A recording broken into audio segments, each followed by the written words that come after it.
요즘 동행 프로그램을 그 전에 서인철 부교님이 여러 번 얘기하셨는데 실제로 볼 수 있는 기회는 별로 없었는데 동행 프로그램이 새로 시작됐다 그래요. 그래가지고 요즘 하는데 그거를 누가 보라 그래서 좀 보게 됐어요. 근데 동행이란 프로그램 보신 적 있어요?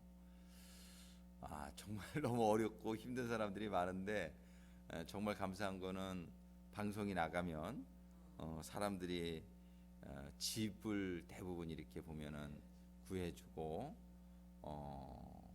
이렇게 따뜻한 그런 정말 그런 사랑의 그런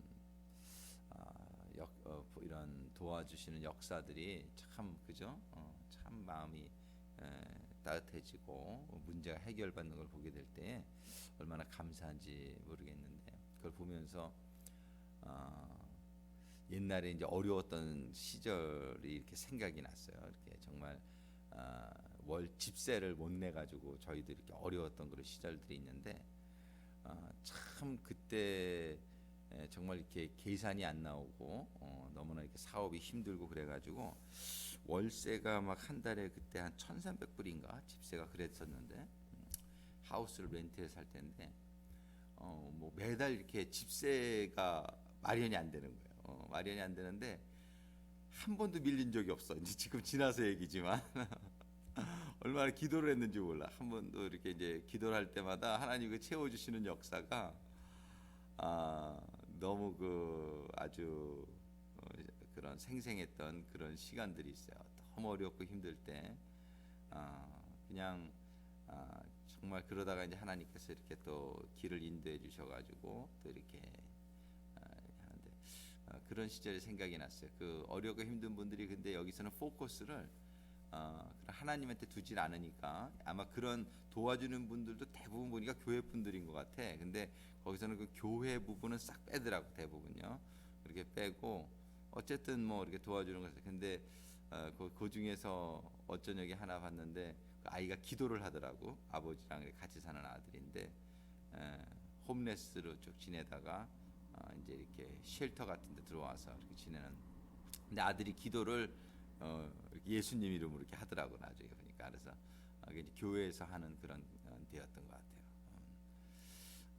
하나님이 어려운 상황들을 우리에게 허락하시는데 그런 일들 지나게 하시는데 그런 과정 속에서 정말 절실하니까 기도하게 되는 것 같아요. 어려울 때. 근데 그런 과정 속에서 이제 하나님을 체험하니까 믿음이 자라는 거예요. 믿음이 제일 중요하거든요. 신앙생활 가운데. 근데 사람들이 어려움을 겪지 않고 본인들이 해결하는 인생 그런 주관을 가진 사람들은 믿음이라는 게 사실 생기질 않아요. 다 자기가 해결했으니까 자기를 믿지 절대 하나님을 안 믿습니다.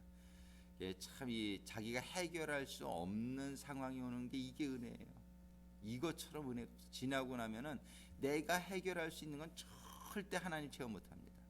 나를 믿어 끝까지 나를 믿어 이렇게 기도를 한다 그래도 그 마음 속에 자기가 해결을 하고 나면은 하나님이 해결해 준 거라고 생각을 안 하고 자기가 해결해 준 거라고 생각을 하기 때문에 하나님은 그 사람이 스스로 해결할 수 없는 상황을 만드신단 말이에요.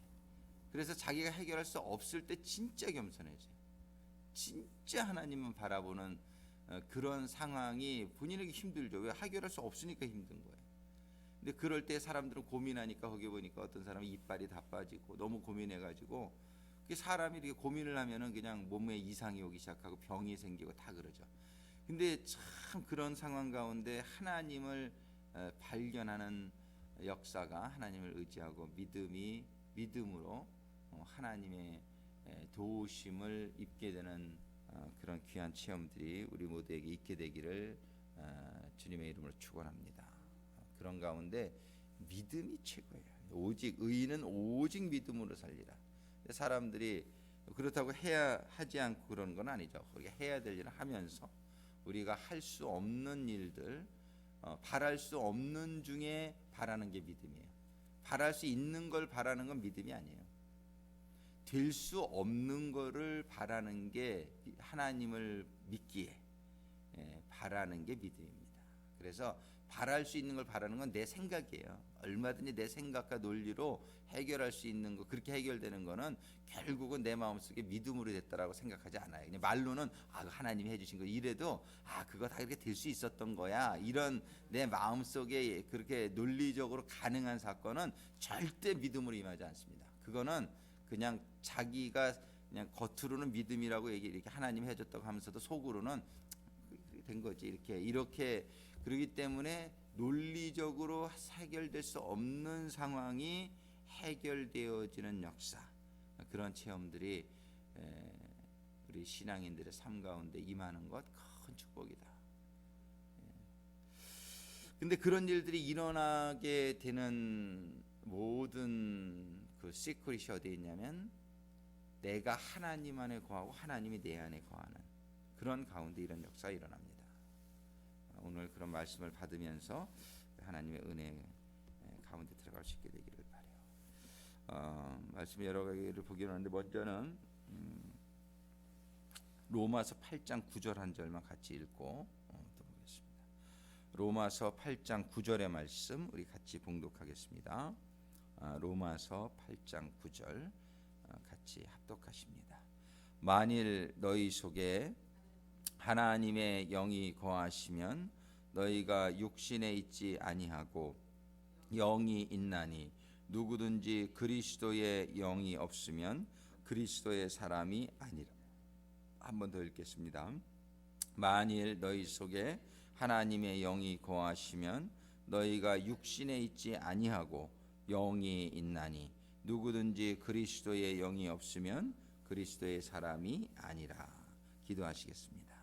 아버지 하나님 감사합니다. 정말 이 세상에서 하나님이 저희들에게 기대하시는 것은 믿음의 자녀가 되는 것이라 생각하고 있습니다. 저희들에게 이 귀한 믿음, 저희를 살리는 믿음, 저희를 영원히 하나님과 함께 있게 하는 이 믿음을 저희들에게 주시기 위해서 하나님께서는 사람의 능력으로는 할 수 없는 저희들의 스스로 할 수 없는 일들을 만나게 하면서 하나님 저희들이 전지전능하신 하나님을 바라보게 하시고 체험하게 하시는 은혜에 감사를 드립니다. 아버지 하나님 오늘도 주시는 말씀들을 통해서 정말 하나님을 바라보고 하나님의 능력이 임하는, 하나님의 생명이 임하는, 능력의 영이 임하는 이 시간이 되기를 소망합니다. 하나님 이 시간 말씀을 통해서 저희들이 깨닫게 해주시고 저희들이 성령으로 늘 충만함을 받는 가운데에 아버지 하나님 이 세상을 이기며 주님의 삶이 재현되어지는 주님의 제자들의 삶이 될 수 있도록 아버지 하나님의 자녀의 삶이 될 수 있도록 인도하시고 축복하여 주시옵소서. 예수님의 이름으로 기도드립니다. 아멘. 저희가 지난 주일날 성령님은 능력이시다, 성령님은 하나님이신데 능력이시다. 능력, 그래서 세 가지 능력을 우리가 살펴봤어요. 하나는 창조의 능력, 하나님은 창조를 하셔요. 모든 창조하시는데 이 창조의 능력은 성령의 능력이셨다. 창조를 계획하신 건 아버지고 창조를 수행하신 건 예수님이신데 말씀으로 세상을 창조하셨는데 그 말씀하실 때 실제 창조의 능력은 성령이셨다. 성경은 이렇게 증거하고 있습니다. 두 번째로 그 창조된 사람 안에 생명으로 임하신 생명의 능력, 예수님을 마리아의 몸을 창조하시고 마리아의 몸에 생명으로 임하게 하신 생명의 능력, 이 성령이시다. 그 생명이 자라게 하시고 그 생명이 일하게 하시는 능력, 예수님에게 성령이 임하시자 그때부터 사역, 공사역이 시작했다. 성령이 임하실 때에 구약에서도 보면 그 장막에 모든 성막의 기구들을 부살렐이라는 사람을 통해서 만드는데 어저께 우리가 그 말씀을 봤지만 그 부살렐이 하나님의 성령으로 그에게 충만하게 하시사 그를 지혜롭게 하고 그가 재주가 있게 해서 그걸 만들게 하셨다. 어제 또 우리 민수기서에서 봤듯이 하나님이 모세에게만 성령으로 충만하게 주신 게 아니라 모세에게 70명의 장로들을 택하게 하시고 그 70명에게 모세에게 임한 성령을 나눠줌으로 말미암아 저들이 예언을 하고 저들이 모세를 돕는 자로 세움을 받게 되었던 것을 보고, 이 성령의 충만함이 바로 사역의 능력이다. 그래서 지난주에는 창조의 능력 되시고 생명의 능력이 되시고 그다음에 사역의 능력이 되신 성령님에 대해서 봤다. 이 능력은 전부 창조도 그렇고 생명도 그렇고 사역도 그렇고 성령이 그 안에 임하시게 될 때 일어나는 일이에요. 성령이 임하시지 않으면 아무 일도 일어나지 않아요. 그래서 성령이 오늘 로마서 8장 9절의 말씀을 읽었지만 너희 속에 하나님의 영 성령이 거하시면 너희가 육신에 있지 아니하고 영이 있나니 누구든지 그리스도의 영이 없으면 그리스도의 사람이 아니라, 그리스도의 영이 임하지 않으면 그리스도의 사람이 아니라. 이 영에 대한 말씀을 고린도서 3장 16절에는 너희가 하나님의 성전인 것과 하나님의 성령이 너희 안에 거하시는 것을 알지 못하느냐. 우리가 하나님의 성전으로 창조되었다는 것이, 이것이 참 얼마나 좋은지 몰라요. 제가 이제 부모님이 한국에 계시고 자녀들도 이제 멀리 떨어져 있는데 보고 싶단 말이죠. 하여튼 같이 있고 싶단 말이죠. 사랑하니까. 이 사랑하는 사람과 같이 있고 싶은데 참 육신 안에 우리가 있으니까 같이 있지 못하는 거예요. 근데 같이 하나님도 우리와 같이 있고 싶은데 하나님이 육신이기만 하시면 우리와 같이 있을 수가 없어요. 근데 같이 있는 것보다 한 단계 위는 안에 있는 거죠. 그 안에. 근데 이렇게 육신으로 있으면은 예수님도 우리랑 다 같이 있고 싶은데 육신으로 있어서는 다 같이 있을 수가 없어요. 하나님은 참 놀라운 생각을 하나님이 하시는. 그게 뭐냐면 하나님이 영이시니 하나님 영으로 우리 안에 거하시기를 바라십니다. 거하실 수 있게 만드신 거예요. 그래서 제가 만약에 영이라면 한국의 부모님 하고 있고 싶으면 영은 시간과 공간의 제한을 받지 않는단 말이에요. 싹 가서 같이 있을 수 있는 거죠. 영은 이렇게 시공을 초월하는 게 영이기 때문에 우리 자녀들하고도 떨어져 있는데 같이 있고 싶은데 같이 못 있어요. 왜? 나는 샌프란시스코에 있고 걔는 벤츄라에 있고 LA에 있고 산타바바라. 이거 같이 있고 싶지만 같이 있고 못하는 거예요. 근데 같이 있을 수 있는 방법이 있는데 영적으로 우리가 같이 있을 수 있다. 영적으로 우리가 이렇게 몸은 여기에 있지만 우리 영은 자유함을 얻을 수 있어요. 영은 영적인 세계로 들어가게 되면 우리가 아주 영적이 되면은 영적으로 가서 볼 수 있어요. 그 전에도 제가 여러 번 얘기했지만 그 out of body experience라고, 사람의 영이 사람 몸 밖으로 나가는 게 실질적으로 가능해요. 훈련으로도 그냥 가능해요. 그거를 종교적이 아니더라도 그 영이 밖에 나가가지고 스파이도 하고 그 영적으로 그렇게 분리하는 걸 훈련하면 그렇게 할 수가 있어요. 그래가지고서 요즘은 스파이를 영으로 가면은 들키질 않으니까 이런 벽이 있어도 다 들어갈 수 있고, 그래서 그 out of body experience 하는 사람들의 그런 클래스가 있어요. 그 UCLA에 지난번에 옛날에 얘기했지만, 그래서 그 전에 오미회사가 그 클래스를 들은 적이 있는데 그 클래스에 들어보면은 사람들이 어젯밤에 니네 집에 갔었는데 뭐 하고 있더라 서로 이렇게 얘기하고 그래요. 이게 집은 따로 있지만은 영으로 가서 걔가 뭐 너 어제 피자 만들어 먹었지 이걸 다 보고 오는 거예요. 가서 영적으로. 그러니까 그런 것이 가능해요. 영적으로. 그래가지고 하나님께서는 이 영적으로 우리들 안에 성령이 근데 거하시는 전으로 우리를 만들었다는 거예요. 하나님 영적으로 우리 안에 거하시는 게 가능하고 우리도 영적으로 또 이런 일들이 가능해요. 우리가 가 있을 수 있는 곳에 가 있을 수도 있어요. 영적으로 이것이 예수님께서는 여기 앉아 계시지만 누가 뭐라는 걸 다 알고 계셨단 말이에요. 그게 영적으로 가서 보는 거예요. 이 영적인 이런 세계가 있다는 사실. 근데 우리가 오늘 포커스를 맞추기를 원하는 거는 하나님의 영이, 우리의 영도 우리가 갈 수 있는데 하나님의 영이 우리 안에 들어와 있는다는 건 너무나 당연한 일이죠. 가능한 일이죠. 이건 아주 가능한 일이에요. 그래서 우리가 하나님의 영이 우리 안에 들어와 있으면 우리는 하나님께 속한 사람이다. 우리는 하나님의 성령의 전이 된다. 그 성령의 전이 되면 어떤 일이 있냐면은 디모데후서 1장 14절에 보니까 우리 안에 거하시는 성령으로 말미암아 내게 부탁한 아름다운 것을 지키라. 우리에게 부탁한 게 사명이죠. 이 우리에게 부탁한 것이 하나님의 말씀대로 사는 건데 이것이 우리 안에 거하시는 성령으로 말미암아 가능하다. 이 얘기를 하고 계시는 거예요. 너희 안에 성령이 거하면 너희가 내 말대로 살 수 있다. 예.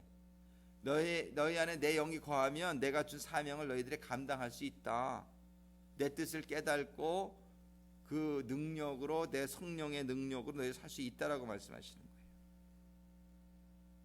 요한일서 2장 27절에 보면 너희는 주께 받은 바 기름 부음이 너희 안에 거하나니, 기름 부음, 이게 성령의 임하심을 이렇게도 표현해요. 기름 부음이 너희 안에 거하시니 아무도 너희를 가르칠 필요가 없고, 성령이 임하시면은요 말씀이 그냥 깨달아지는 거예요. 성령이 임하시면은 놀라운 지혜가 임해요. 놀라운 일이에요. 그래서 이 신학교에 가서 이렇게 말씀 배우고 그러는 것이 어떨 때 보면은 이 성령으로 인도함을 받는 것을 가르쳐 줘야 되는데, 실제 신학교는 진짜 영적인 신학교라면 성령으로 말씀을 깨닫는 걸 가르쳐 줘야 되는데, 그렇지 않고 지식으로 깨닫는 말씀만을 가르쳐 주게 되면은 한계가 있죠. 배우는 거는 이 성령이 임하시면은 아무도 너희를 가르칠 필요가 없고, 오직 기름 부음이, 성령이, 다시 한번 말하면 성령이 모든 것을 너희에게 가르치며 또 참되고 거짓이 없으니 너희를 가르치신 그대로 주 안에 거하라. 참되고 거짓이 없어져. 제가 그 전에 신학교 다닐 때에 이제 뭐를 이렇게 주의해 와라 이런 숙제가 있어요. 어느 성경 구절을 주고 뭐 원문을 찾아보고 주석서를 보고 그리고 이걸 해석을 해오는 그런 숙제들이 있어요. 근데 주석서를 쭉 보다 보니까 정말 좀 교만한 얘기인지도 모르겠지만 너무 엉뚱한 얘기들을 막 써놓은 거예요. 주석서에 유명한 학자들이에요. 박사들이 주석서를 써놨는데 말이 안 되는 얘기를 이렇게 영적으로 이렇게 보는 거하고 사람의 생각으로 하는 거하고 너무나 큰 차이가 있어서 제가 그때 결심을 해. 난 주석서는 절대로 안 보리라. 성령이 스승되셨다고 성경이 얘기하는데 저는 그래서 말씀 준비할 때 전혀 그런 걸 안 봐요. 무슨 이렇게 주석서라든지 이런 걸 절대 안 봐요. 그러니까 괜히 그런 거 보면은 이상한 대로 사람의 생각대로 끌고 가는 경우가 참 많아요. 그 대신에 기도하면서 성경을 자꾸 기도하면서 읽으면 성령이 가르쳐 주면은 아이고 놀라워. 생각도 하지도 못했던 것들을 성령님이 가르쳐 주시고 그런 걸 깨닫게 해주심으로 말미암아 그런 말씀을 나누게 되면 은혜가 된단 말이에요. 나도 은혜가 되고 받는 사람들도 이게 성령의 감동하심으로 임해요. 성령이 선생 되시기를 주님의 이름으로 축원합니다. 이게 성령이 내 안에 임하시면은 그냥 다 깨달아지는 거예요. 그냥 말씀이 깨달아지는 거예요. 그냥 막 말씀이 너무나 은혜가 되는 거예요. 말씀이 깨달아지고 성령의 음성이 들려지고 그리고 그런 걸 할 수 있는 성령의 능력이 우리들에게 탁 임해가지고 할렐루야, 성령의 역사, 아멘. 사도행전을 우리가 별명을 뭐라 그래요? 성령행전이라고 해요. 성령행전. 1장에서부터 성령이 너에게 임하기까지 예루살렘을 떠나지 말아라. 성령이 그들에게 임하니까 그때는 정말 사람이 달라지는 거예요. 왜? 성령의 지혜가 임하고 예수님에게 배웠던 말씀들이 다 이게 그 뜻이었구나 이제 깨달아지는 거예요. 막. 그게 깨달아지면서 능력이 임해가지고 어떠한 핍박이나 어떠한 환난에 굴하지 아니하고 담대하게 하나님의 말씀대로 살아갈 수 있는 놀라운 제자들로 세워지는 것이 뭐예요? 성령의 능력이었다. 이 성령의 능력은 또 로마서 8장 11절에 보면은 예수를 죽은 자 가운데서 살리신 이의 영이, 이 성령은요 죽은 자 가운데서 결국 살리는 능력이 성령의 능력이라고 얘기해요. 너희 안에 거하시면, 그리스도 예수를 죽은 자 가운데서 살리신 이가 너희 안에 거하시는 그 영으로 말미암아 너희 죽을 몸도 살리시리라. 자, 성령은 우리들에게 생명이고, 성령은 우리들에게 지혜고, 성령은 우리들에게 능력이고, 더 나아가서 성령은 우리들을 부활하게 하는 그런 능력이 되는 줄로 믿습니다. 이게 성령의 증거예요. 이게 성령 하나님, 우리는 아버지 하나님도 너무나 우리가 할렐루야, 아버지 하나님으로부터 모든 건 시작되죠. 아버지 하나님이 말씀을 주셔요. 그리고 우리 성자 되신 예수님 얼마나 우리들에게 감사합니까? 하나님이 주시는 말씀이, 그 말씀으로 우리에게 임하시는, 실제로 임하는 우리에게 예수님인데, 그 말씀이 육신이 되어 우리의 모든 죄를 담당하시고 십자가에 죽어주심으로 말미암아 우리에게 구원의 길을 열어주시고, 이런 예수 그리스도 우리의 주시죠. 그런데 그 아버지가 계획하시고 예수님이 이루신 일을 우리들에게 깨닫게 해주시고 그 말씀대로 살게 해주시는 능력, 할렐루야, 그분이 성령인 줄로 믿습니다. 이 성령이 우리들에게 임하는 것, 이것이 정말 우리들에게는 가장 현실적인 그런 축복이다. 성령이 우리들에게 임하는 것, 성령이 내 안에 거하시면, 할렐루야, 이번에 우리가 성령에 대해서 상고하면서 정말 이 성령이 지식으로, 성령이 누구다 아무리 얘기해봐야 그게 무슨 소용이냔 말이에요. 그 성령님이 내 안에 임하시는 시간이 될 수 있기를 주님의 이름으로 축원합니다. 성령님이 내 안에 임해야 되는 거예요. 성령님이 내 안에 들어오셔야지. 성령에 대해서 아무리 공부를 하기만 하면 뭘 하냔 말이에요. 그 성령님이 나에게 임하셔야지 실제로 성령이 나에게 임하시는 한 주간이 되고, 그 성령님이 영원토록 우리와 함께 하시는 우리 인생이 되어지기를 간절히 소망합니다.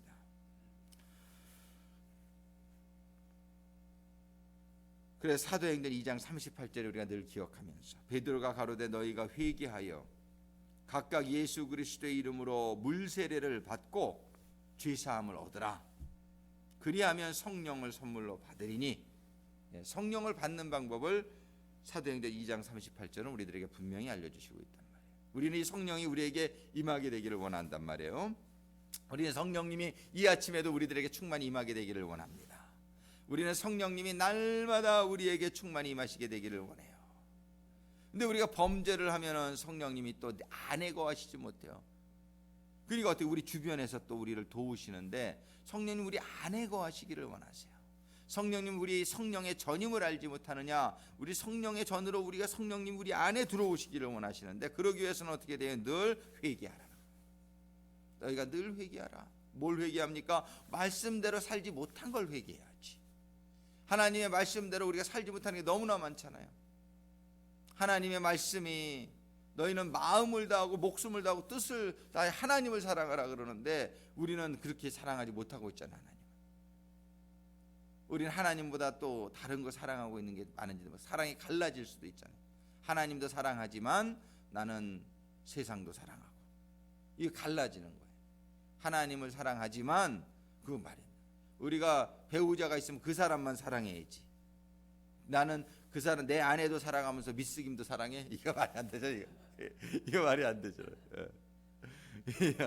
이런 사람이 너무 많아요. 현실이 말이 안 되는 일이 우리 성도들에게, 우리들에게 일어나고 있단 말이에요.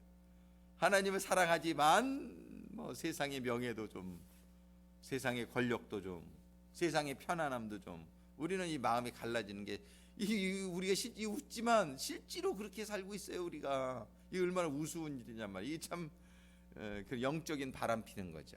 근데 이런 것들을 우리가 잘 깨달지 못해요. 하나님은 순수한 사랑, 마음을 다하는 사랑, 이거 아니면, 근데 이게 너무나 당연히 하나님이 그 요구하시는 게 무리라고 생각하는 사람이 있어요. 그거 무리 아니에요. 당신이 아내가 있는데 당신 아내가 나도 사랑하고 미스터박도 사랑하고, 이게 말이 되냔 말이에요. 이건 말이 안 되는 거 알면서도 나는 그러고 있어. 우리는, 그죠? 우리가 정말 말씀대로 살지 못하는 게 많은 거를 우리가 정말 가장 큰 두 계명을 다 어기고 있잖아요. 이웃을 내 몸과 같이 사랑하라 그러는데 안 그러잖아요. 나는 내 자신을 그렇게 사랑하면서 이웃을 내가 무슨 내 몸과 같이 사랑해. 이웃의 차에 타이어가 빵꾸가 나든 뭐 무슨 내가 그렇게 사랑을 하냔 말이에요. 그 사람을 안 하고 있잖아요. 그러면서도 죄인인 걸 몰라. 나는 의인 같아. 자기 합리화에 전부 자기식으로 말씀을 해석하고 이 정도면 나는 됐지. 아니단 말이죠. 우리 기준은 하나님의 말씀인 줄로 믿습니다. 우리 하나님의 말씀에 우리를 자꾸 비추어 보면서 회개가 끊임없이 우리가 깨달은 사람만 회개할 수 있어요. 죄가 깨달아지지 않으니까 회개를 못하는 거예요. 그저 나는 의인 같아. 이 정도로만 살라 그래. 나 정도로만. 다 이런 생각을 가지고 있어요. 아니잖아요. 우리가 한번 아주 엄밀하게 따져보잔 말이에요. 하나님 말씀에 비추어서 우리를 따져보는 가운데 우리가 좀 부족한 거를 늘 깨닫게 되는 은혜가 임하기를 축원합니다. 거기에서 은혜가 시작되는 거예요. 거기서 우리는 자꾸 우리의 부족을 다른 사람하고 비교하지 말고 오직 말씀에 비춰서 나를 깨달으면서 그래서 회개하고 그러고 나서 회개하면서 예수 그리스도의 피에 세례를 받아야 된다. 늘 물은 몸은 깨끗게 하지만 실제로 영을 깨끗게 하는 건 아니에요. 그거는 상징이지. 뭐의 상징? 예수님이 피로 줄 피의 세례를 상징하는 거란 말이에요. 예수의 피로 우리의 피 앞에 나가서 우리가 세례를 받고 그래서 제사함을 얻는 거예요. 제사함을 얻으면 성령을 선물로 받으리니 할렐루야. 우리는 이것이 우리가 날마다 성령으로 충만함을 받는. 왜? 날마다 죄지니까. 눈만 뜨면 우리는 죄진단 말이에요. 눈만 뜨면 살아 있는 게 우리가 다 의식이 없을 때는 뭐 죄 안 짓겠지만 그냥 뭐 꿈속에서도 죄 짓더라고. 근데 보니까 우리는 그저 항상 저는 죄인입니다. 고백하는 이 아침이 되고 그런 가운데 주님의 보혈의 세례가 임하고 이 아침에도 성령으로 다시 충만함을 받아서 다시 용기를 내서 그저 내 생각은 그저 내 행동은 내 습관은 죄만 짓지만 성령님 오늘도 그저 성령님이 임해 주셔서 제 마음을 정화시켜 주시고 어둠 나가게 해주시고 옛 습관 버려지게 하시고 그저 예수님 같은 마음 하나님 같은 마음으로 오늘 살아갈 수 있도록 저를 도와주세요. 그저 성령님 나를 주장해 주세요. 성령님의 지혜와 능력으로 살게 해주세요. 간구하는 이 시간이 되기를 소망합니다. 아버지 하나님 감사합니다. 오늘 아버지 하나님 정말 내 안에 성령님이 거하시고 성령님이 내 안에 거하시는 가운데 나를 깨닫게 해주시고 나를 인도해 주시고 정말 저희가 예수님처럼 성령의 능력으로 사셨던 예수님처럼 저희들도 예수님처럼 살 수 있게 되기를 간절히 소망합니다.